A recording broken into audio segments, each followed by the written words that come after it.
Rolling? Yep, we're rolling. All right. Can't you see the red light? No, I don't think there is a red light on this little camera, so fuck off. No fucking red light, you son of a bitch. Mr. My character is gonna die after one episode. Because everyone knows he sucks.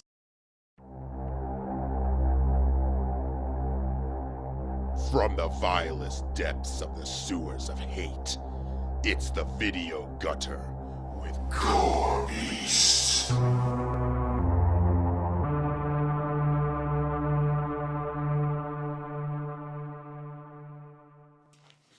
Hey, Splatterheads! Welcome to another gore-mongering episode of the Video Gutter. 'Tis I again, Gorebeast, the distinguished gentleman of unrelenting terror, bringing you yet another rotten dish to pass at your potluck of horror. And if you want to find horror with me, I can show you what it's like. But first, I got some bad news. We've been presenting the show to a bunch of focus groups, and the results haven't been that great. They say I'm not relatable enough to any of the key demographics. And the best way to revive a show is to bring on a new character. So it gives me great pain to present Gorebeast. Did you bring the burgers? Great. Gorebeast is my cousin, and he sucks, and he probably cuts himself. And his parents are divorced, and it's probably all his fault. What's up, Gorebeast? Nothing much. Great, but don't let this asshole ruin our good time. Tonight, we're going face-to-face, toe-to-toe, snaggletooth to snaggletooth with the Deadly Spawn.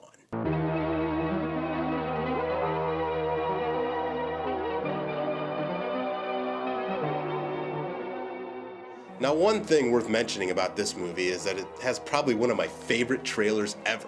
First, they have the balls to show the monster in full view right in the goddamn trailer.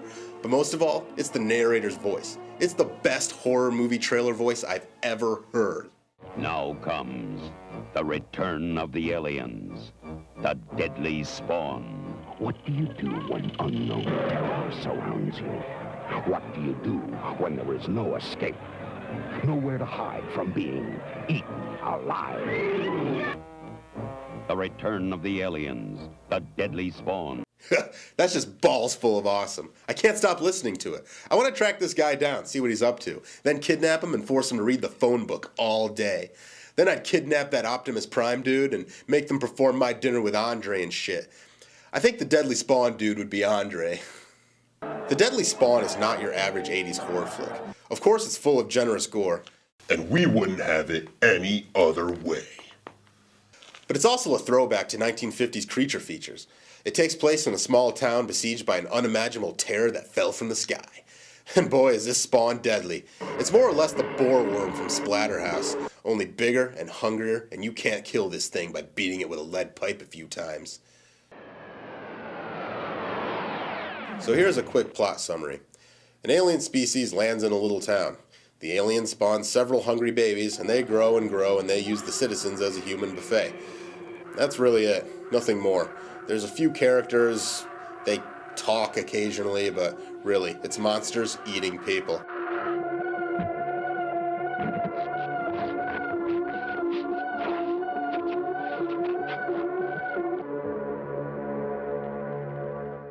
The opening theme music really sets the tone of 50s monster movies. Really weird, eerie, bendy saw stuff. One of the better movie themes I've heard. Of course, not the best. We all know about the greatest movie theme song ever created, right?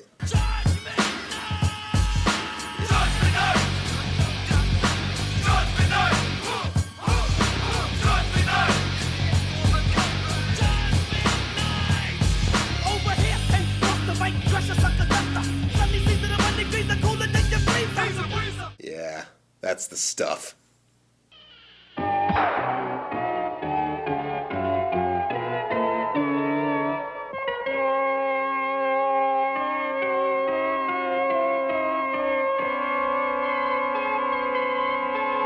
Very good, Charles. Very frightening. Will you be wearing it to breakfast? I dig this little Savini we got here. I never bothered to figure out his name, but we can call him Little Savini. or Junior Savini, or J.R. Savini, or J.S. if you prefer. Well, you seem like two different people to me. Go on. One straight A's. Real smart. And the other one? Well, the other one is a girl who comes into my room and sits down next to me on my bed. Ah, isn't that cute? They're all lurchy and awkward and prepubescent, even though that one dude is clearly pushing 30. You just know they're going to be the heroes of this here picture show.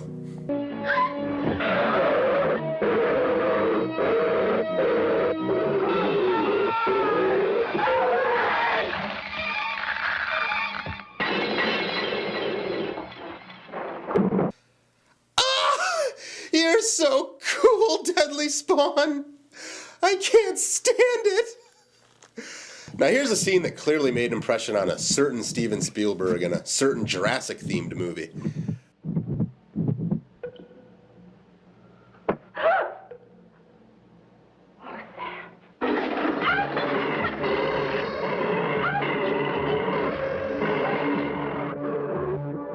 Now imagine, if you will, if Texas Chainsaw Massacre actually lived up to its title.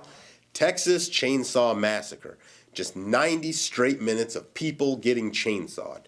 No hitchhiker, no grandpa, no annoying wheelchair guy, no bullshit. People getting massacred in Texas. And there's a chainsaw present at all times. That's what the Deadly Spawn is like. People getting eaten by a spawn that's deadly. Occasionally they'll talk, but it all ends the same. They're eaten by the Deadly Spawn. That's it. There's nothing else to this movie. Just aliens eating people. A more proper title would have been Deadly People Eater, because there's no other layers to this film. And honestly, that's the way it ought to be. Well, that's all for now. Thanks for watching.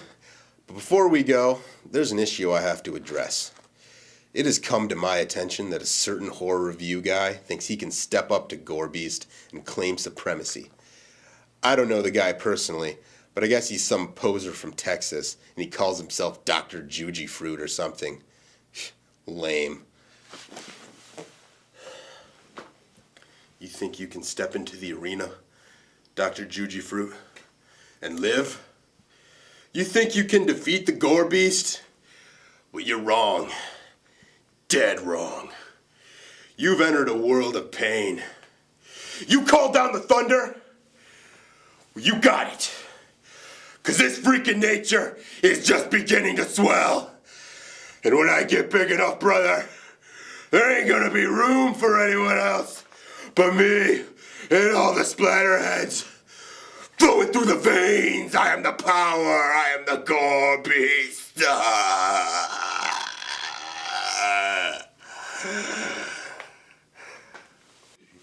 And come back next time for Robert Culp, Robert Mitchum, and Robert Duvall in Rendezvous with Retribution. Stay gory, splatterheads. But you said I could read my poetry. Oh, hey, I'm Gorebeast. I read poetry because I'm so sensitive, and my parents are divorced, and I'm pretty sure it's my fault.